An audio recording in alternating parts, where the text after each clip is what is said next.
On my birthday eve, my mom texted, "We used your tax refund to cover your sister's LA trip. She needed a break."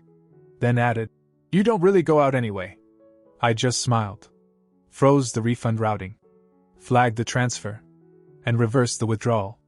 At midnight, my sister's card got declined, and I was already logged off. I was sitting at my desk after work, half tired, half scrolling through my email when her text came in. "Mom." No greeting, no lead-in, just straight to the point. "We used your tax credit to pay for your sister's trip to LA. She needed a break." Then another one came seconds later, like it was meant to soften the blow or justify it. "You're not going out anyway." I just stared at it. My brain didn't catch up at first. I read it again. Then once more. My tax credit. The one I'd filed for. My return. They used it like it was theirs. And they didn't even ask. For a few seconds I couldn't move. Just sat there, stunned. Then this weird sense of clarity hit me. It wasn't rage, exactly. It was colder than that. Like something inside me stopped trying. Like a switch flipped. I stood up, walked to the cabinet, pulled out my backup laptop, and opened the financial portal I'd set up years ago when I started managing the family's paperwork. Dad never cared for it. Mom said it gave her a headache. My sister never knew the password. They'd forgotten I was still the admin. In less than 10 minutes, I froze the routing number linked to the tax credit. Reversed the pending payout to the travel account. Canceled the prepaid travel card assigned to my sister's trip. I flagged the entire transaction trail for manual review with the bank, citing unauthorized family access. It wasn't even a lie. Then I logged out. Permanently. She was supposed to land in LA the next day. Hotel booked, rental car reserved. All of it tied to that card. By the time she touched down, nothing would work. My phone started buzzing early, calls from my sister, then Mom. I didn't answer. I made coffee, cooked eggs, ate in silence. The calls kept coming, and I let them. I was finally enjoying something. They didn't see what they did as theft. That's the part that got me. They saw it as reallocating resources. Their way of saying, "You don't need this." She does. Because that's how it had always been. When I was 19 and had to drop out of school to help Dad cover the mortgage, I did it. When Mom needed $1,800 for surgery and their insurance wouldn't cover it, I opened a line of credit in my name. When my sister got laid off and needed her rent covered for just a month, I covered 3. No one ever paid me back. Every time I said nothing. Every time, they acted like it was expected. But this time, they didn't ask. They just took. And that made something in me stop. Not out of anger, out of survival. I knew if I didn't cut them off now, I'd be bled dry forever. So I let them panic. I let them sit in it. Because something new started that day. Not revenge. Not yet. But the beginning of it. They showed up at my place around noon. I saw them through the peephole, my sister pacing in front of the door, phone in one hand, rage barely contained. Mom stood a few feet back, arms crossed like she was at a funeral. I almost didn't open it. But I did. The moment the door cracked, my sister started yelling. Not asking, not confused, just pissed. She said she'd been stranded in LA like some broke idiot, trying to check into a hotel that didn't recognize her card. She said it was unreal, pathetic, and spiteful. Every word sharper than the last. She wanted to know what the hell was wrong with me. I let her talk. I waited until she ran out of steam, then told her the money was mine. I never gave permission. She had no right to it, and neither did Mom. That's all I said. She blinked, like I'd started speaking another language. Then she asked if I was serious. If I actually thought that tax refund was only mine. She reminded me that Mom had done my taxes, which was a lie, I had. She said it was family money. Said I always paid.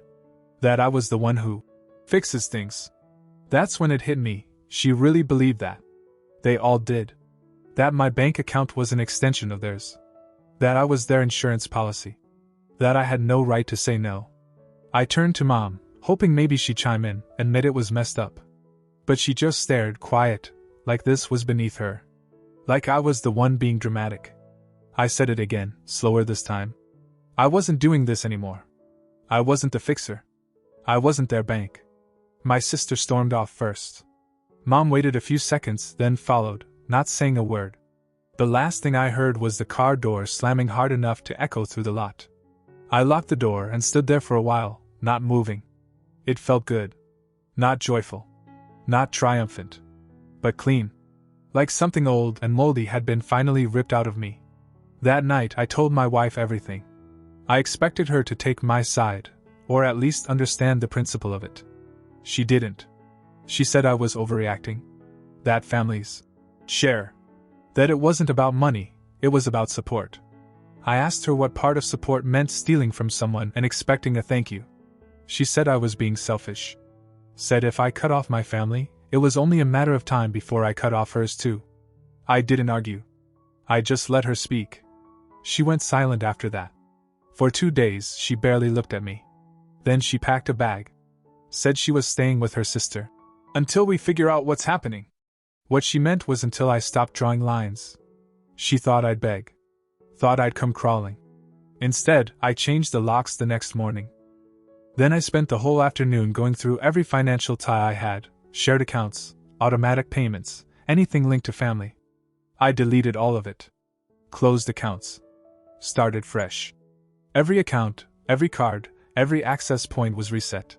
I'd been sleepwalking through life, saying yes to people who saw me as a resource, not a person. No more.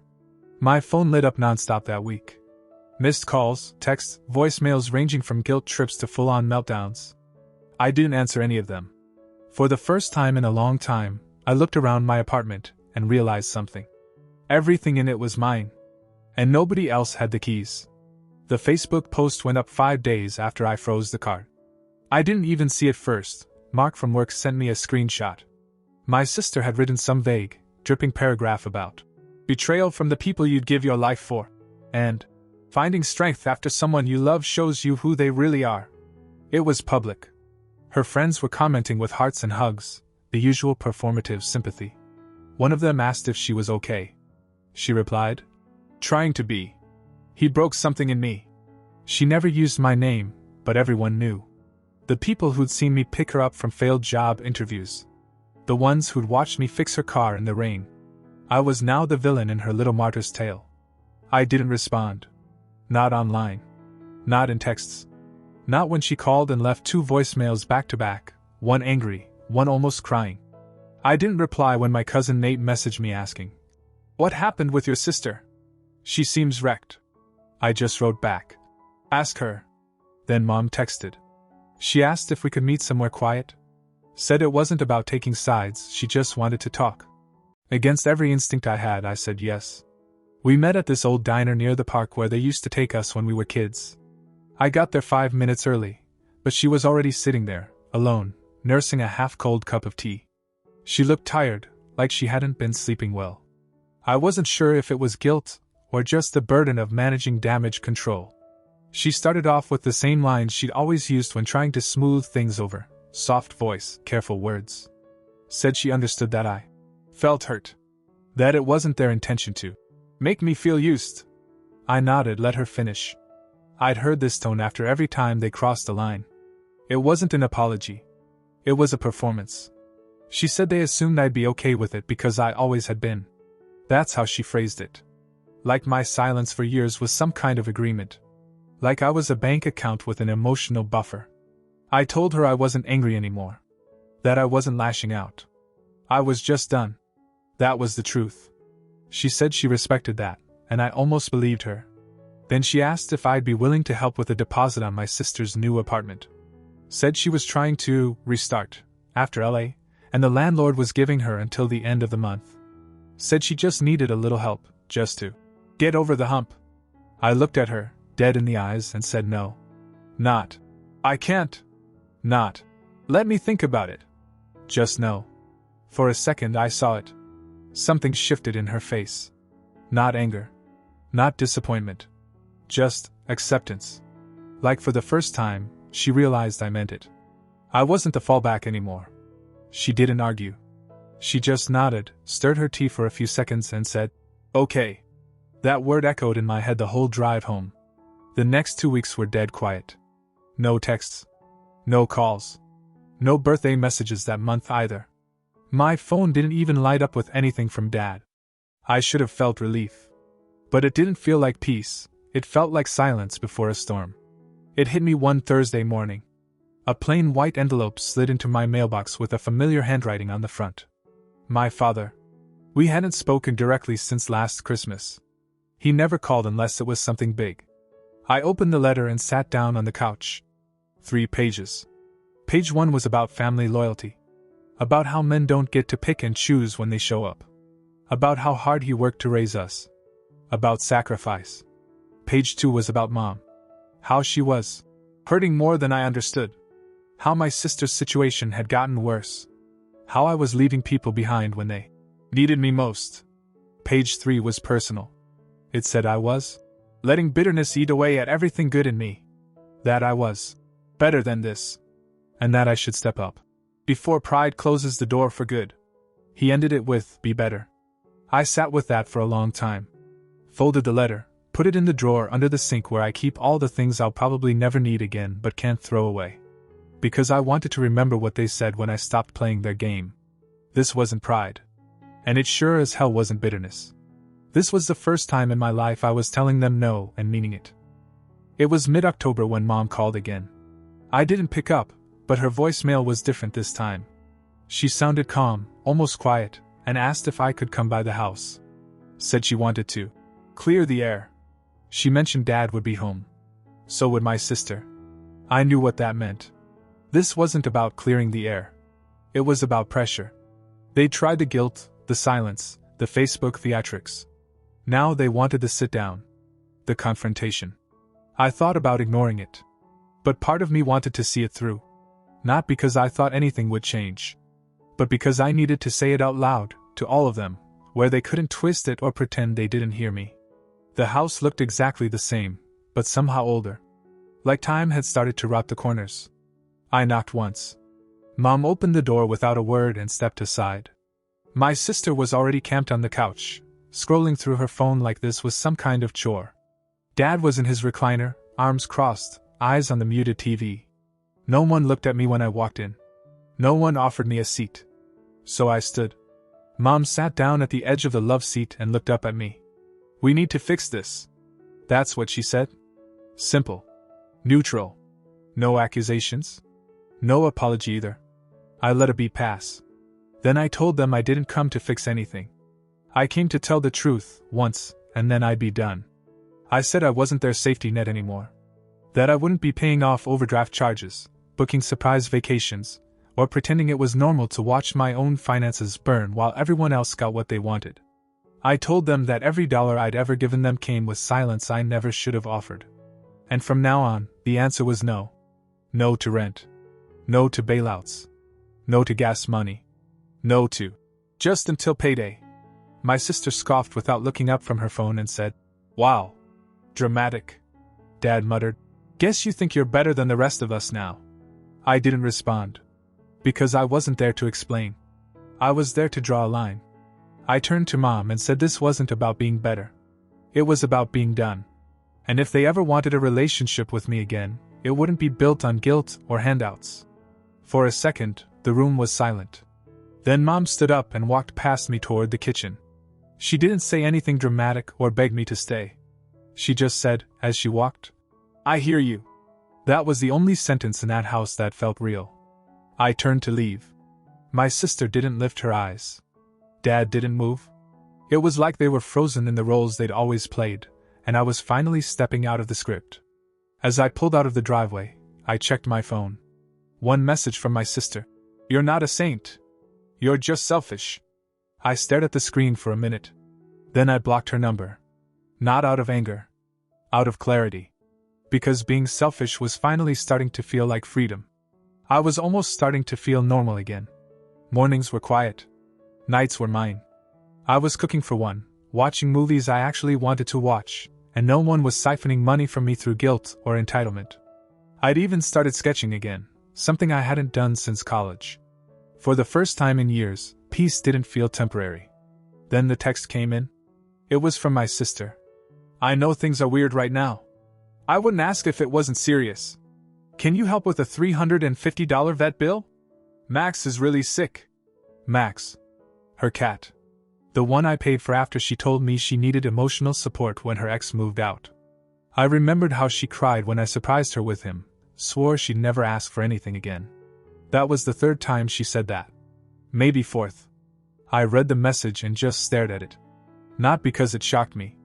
Because it didn't. It was the same rhythm. Same timing. She let the dust settle, waited for me to drop my guard, and came back with another emergency. I didn't respond. 12 hours later, she sent a follow-up. Franklin, please. He might need surgery. I don't know what else to do. Then a photo of Max in a carrier at the vet's office, eyes wide and scared. I sat with that for a while. I did care about the cat. But caring about him wasn't enough to walk back into the cage they built for me. And I knew how this story went. I'd pay the vet bill, then next month it'd be a tow, then a late fee, then groceries. Once the door cracked, it would stay open. So I left it on read. Later that day, I got a message from Mom. She's scared.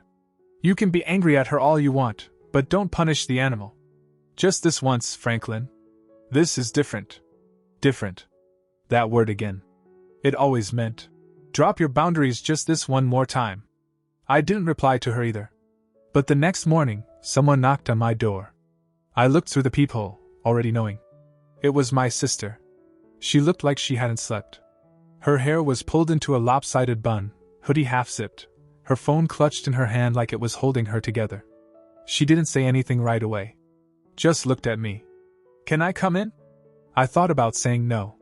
I really did. But I stepped aside and let her pass. She didn't sit. She just stood there in the middle of my living room like a stranger trying to figure out where she was. I didn't come to fight, she said. She told me she knew she'd messed up. That she took advantage. That she thought I'd always be there, and it didn't occur to her that I could walk away. She said she hated asking, but Max was all she had right now. Then she looked at me and asked again. Straight up. Can you help me? It should have felt different. She was being calm. Honest. There was no yelling, no guilt-tripping, no manipulation. But even through all that, it still pointed in the same direction. She wasn't here to rebuild something. She was here to hold the pieces together long enough to borrow more time. I told her I was sorry about Max. That I really hoped he pulled through. But that I wasn't stepping back into that role. Not for her. Not for anyone. She didn't scream. She didn't curse. She didn't do anything theatrical. She just nodded once. Then said, I don't know how to fix this. I said, that's not mine to fix. She left without another word. When the door closed, the silence that followed didn't feel satisfying. It wasn't revenge. It wasn't triumph. It just was. I didn't feel lighter. But I felt clear. And for me, that was enough. The silence didn't stay quiet. About 6 weeks after my sister stood in my living room asking for money, the next round of fallout started, small, but sharp. First came the letter. Another envelope with my dad's handwriting, all caps, slanted like it was written faster than he thought. He didn't even bother opening with a greeting. Just launched straight in. He said they had to sell the boat. The one he swore was untouchable. The one I wasn't allowed to ride without supervision, even at 30. The one he'd said was for the grandkids someday. Though we all knew that meant my sister's future kids, not mine. Turns out, he'd co-signed a personal loan for her a few months back, one of those payday-style things with obscene interest. She didn't keep up with payments. And when it hit his account, and the threats started, he panicked and sold the boat to stop the bleeding. He didn't ask me for money. But his last line wasn't subtle. This is what happens when family forgets what loyalty means. I folded it once, slowly, and dropped it in the kitchen drawer next to the other one. Not because I wanted to keep it. Because I wanted to remember how far they'd go to shift blame. The next surprise came at work. My ex-wife. She showed up just before lunch, standing outside the building like she wasn't sure if she wanted to come in. I stepped outside, told her I only had a few minutes. She said that was fine. She said she missed me. That everything felt off since she left. That she thought time apart would make me see things differently, but it made her realize I'd always been the glue. Then she asked if we could talk. Properly. Somewhere quiet. We sat in her car. She didn't waste time. She asked if we could start over. Clean slate. Said she'd been thinking a lot about what marriage actually meant, and maybe we both hadn't understood it until now. I asked her if she missed me, or the lifestyle I'd made easy. She didn't answer right away. Then said both. I told her I wasn't angry. That I wished her well. But I wouldn't be that man again. Not for her. Not for anyone. She got quiet. Said I'd changed. I told her I'd finally started living like I mattered. She cried a little. Then she drove off without saying goodbye. 3 days later, my phone buzzed. A message from Mom. It wasn't a guilt trip. It wasn't about my sister. She just asked if I was coming to Thanksgiving this year. Said she was making the same dishes. That Dad was doing the turkey. That my sister would be there, but things would be kept respectful. I told her I wasn't coming. She paused. Then said, I thought maybe we were past all this. I said, we're not at war. We're just not in the same story anymore. There was a long silence. Then she said something that actually hit me. You were right, Franklin. I didn't say anything. She went on. Said she used to think I was selfish. That she thought my distance was punishment. But now, she saw it clearly. That for years, I'd carried weight none of them even noticed. That the things I did were never viewed as love, just expected. Then she said, you stopped because we didn't stop. That one stayed with me. She didn't ask me for money. Didn't ask me to come by. She just said she hoped I was okay. And that if I ever wanted to just talk, she'd be there. She hung up. I sat on the couch for a long time after that. Then came the last surprise. An email from my sister. Just a few sentences. She said Max was doing better. That she figured out the vet bill without me. That she didn't blame me anymore. But she didn't apologize either. She said she wasn't wired for that. She said, I don't expect us to be close again. But I get it now. That was it. No plea. No setup. No bait. And strangely, it felt like the most honest thing she'd ever sent me. Now it's been almost a year. My life is small, but it's mine. I don't have to check my bank account for other people's emergencies. I don't dread birthdays. I eat alone sometimes, but the silence isn't cold anymore. It's clean. I've learned that walking away doesn't always mean slamming a door. Sometimes it's just choosing not to open it again. They're still who they are. I just stopped volunteering to be part of it. And maybe that's what freedom really is. Not escape. Just, no more transactions pretending to be love.